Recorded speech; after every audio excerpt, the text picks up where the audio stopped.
எங்கேருந்து ஸ்டார்ட் பண்ணுறதுன்னு தெரியலையா? இதோ இந்த ஒரு 3 ஸ்ட்ரெச்சஸோட டெய்லியும் டேவை ஸ்டார்ட் பண்ணுங்கள். மார்னிங் நல்லா ரெஃப்ரெஷிங்காக இருக்கும். ஃபஸ்ட்டு நல்லா செஸ்ட் ஓப்பனர். உங்களோட ஹீல்ஸை நல்லா லிஃப்ட் பண்ணி கையையும் மேலே நல்லா ரைஸ் பண்ணும்போது ப்ரீத் இன், கீழே வரும்போது ப்ரீத் அவுட். ஒரு 10 to 30 கவுண்ட்ஸ் வரைக்கும் பண்ணிக்கலாம். செகண்டாக நல்லா ஹிப் ட்விஸ்டிங். உங்களோட 2 கையும் செஸ்ட் லெவலுக்கு வச்சுட்டு ஒரு கையை நல்லா ஓப்பன் பண்ணி பின்னாடி போகும்போது ப்ரீத் அவுட், முன்னாடி வரும்போது ப்ரீத் இன். இதுவும் 10 to 30 கவுண்ட்ஸ். இதில் நல்லா உங்களோட ஹிப்பை மட்டும் ட்விஸ்ட் பண்ணுங்கள். காலை எதுவும் ரைஸ் பண்ண வேண்டாம். அதாவது ஹீலை ரைஸ் பண்ணி பாடியை ட்விஸ்ட் பண்ணாமல் அப்பர் பாடியை மட்டும் நல்லா ஒரு ட்விஸ்டிங் கொடுங்க. அதுக்கப்புறமா உங்களோட 2 காலையும் நல்லா ஓப்பன் பண்ணிவிட்டு உங்களோட ஹிப்பை முன்னாடி நல்லா பின்னாடி தள்ளிடுங்க. செஸ்ட் நல்லா முன்னாடி வரணும். உங்களோட முதுகு நல்லா ஸ்ட்ரெயிட்டாக இருக்கணும். ஆர்ச் பண்ணிடக்கூடாது.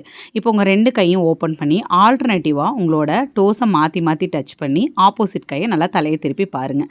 கீழே போகும்போது ப்ரீத் அவுட். நல்லா ஒவ்வொரு டைமும் போகும்போது ப்ரீத் இன் ப்ரீத் அவுட் பண்ணுங்கள். எந்த இடத்துலையும் ப்ரீத்தை ஹோல்ட் பண்ண வேண்டாம். டாட்டா.